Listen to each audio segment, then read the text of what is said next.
आहे की नाही मंडळी, एकदम मऊसूत आणि तोंडात टाकताच विरघळणारा दहीवडा। तर मंडळी, आज आपण आपल्या होम कुक्समध्ये बनवतो आहे दहीवडा। तर दहीवडा बनवत असताना आपण त्यासाठी लागणारी चटणीसुद्धा पाहणार आहे।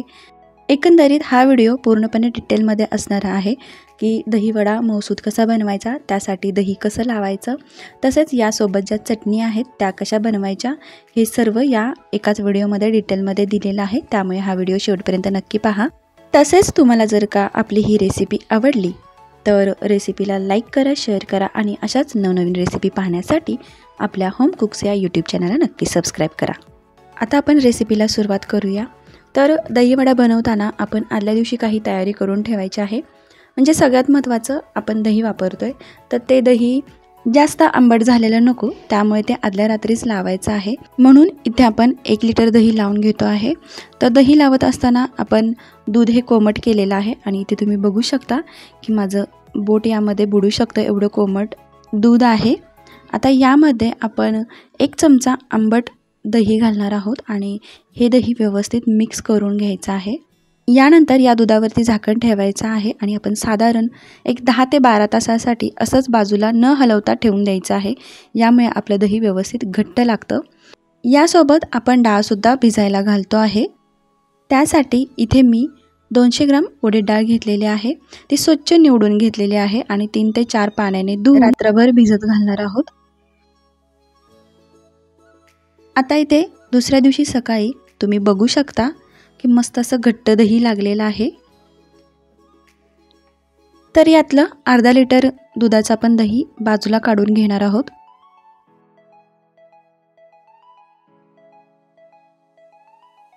आणि यामध्ये आपल्या आवडीप्रमाणे आपण साखर वापरणार आहोत। तर इथे मी साधारण 4 ते 5 चमचा साखर वापरलेली आहे आणि इथे आपण साखरेचं प्रमाण हे दह्याच्या गोळावरती ठरवायचं आहे आणि साखर व्यवस्थित फेटून घ्यायची आहे आणि आपल्याला एकदम क्रीमी असं दही तयार करायचं आहे। दही फेटून झाल्यानंतर आपण हे फ्रीजमध्ये थंड होण्यासाठी ठेवून द्यायचं आहे।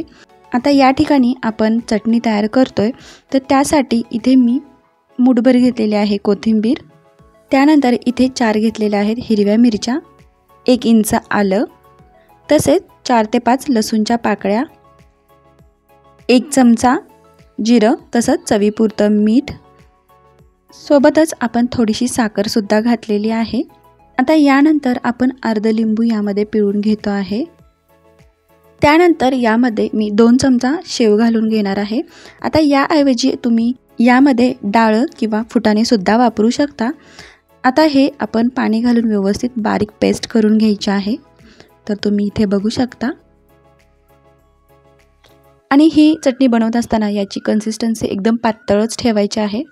यानंतर इथे चिंच गुळाची चटणी तयार आहे। आता ही जर का तुम्हाला रेसिपी हवी असेल तर तुम्ही मला कमेंट बॉक्समध्ये नक्की सांगा, मी तुम्हाला नक्की दाखवेन।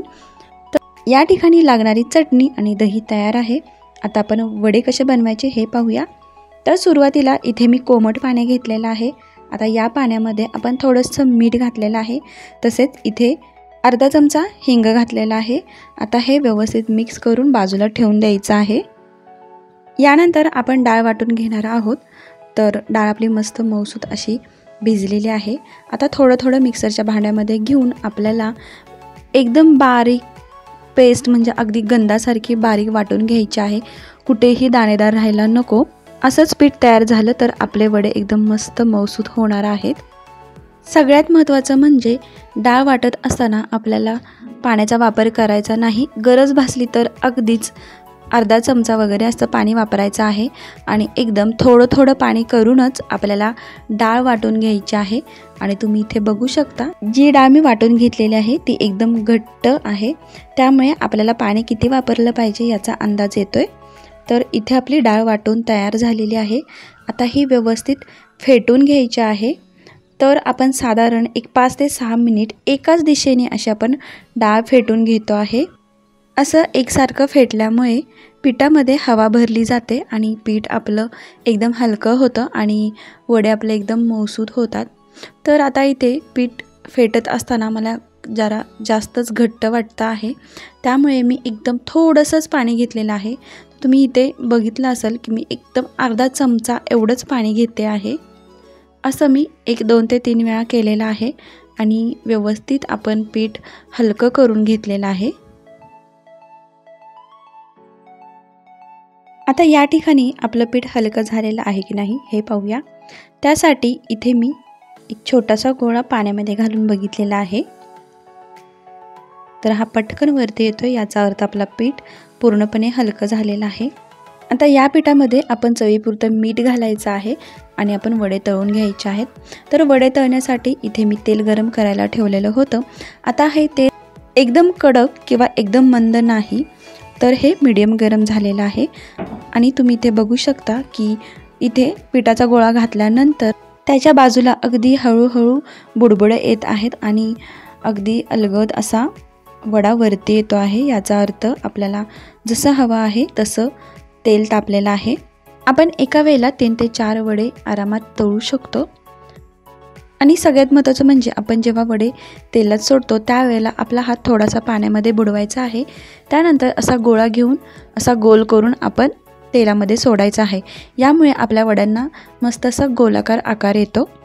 आता आपण 30 सेकंदामध्येच वडे असे पलटवून घेतलेले आहेत आणि असे अलगद असे हलवत हलवत आपण सोनेरी रंगावरती वडे भाजून घ्यायचे आहेत। साधारण 2.5 ते 3 मिनिट जातात वडे सोनेरी रंगावरती तळून घेण्यासाठी। तर इथे आपली पहिली बॅच तयार झालेली आहे। आता हे तयार झालेले वडे आपण डायरेक्ट आपण जे पाणी तयार केलेलं होतं त्या पाण्यामध्ये घालून घेणार आहोत। आता यानंतर आपण दुसरी बॅच तळून घेतो आहे। तर तळत असताना सगळ्यात महत्त्वाच्या गोष्टी म्हणजे तेल हे मीडियम गरम असायला हवं, जास्त कडक किंवा लो नको। जास्त कडक असेल तर वडे वरून करपतील आणि आतमधून कच्चेच राहतील। तसेच जर का तेल एकदम मंद असेल तर वडे आपले जास्त असे तेलकट होतील। तर आपल्याला मंद गॅसवरतीच आणि मंद तेल तापल्यावरतीच आपल्याला वडे तळून घ्यायचे आहेत।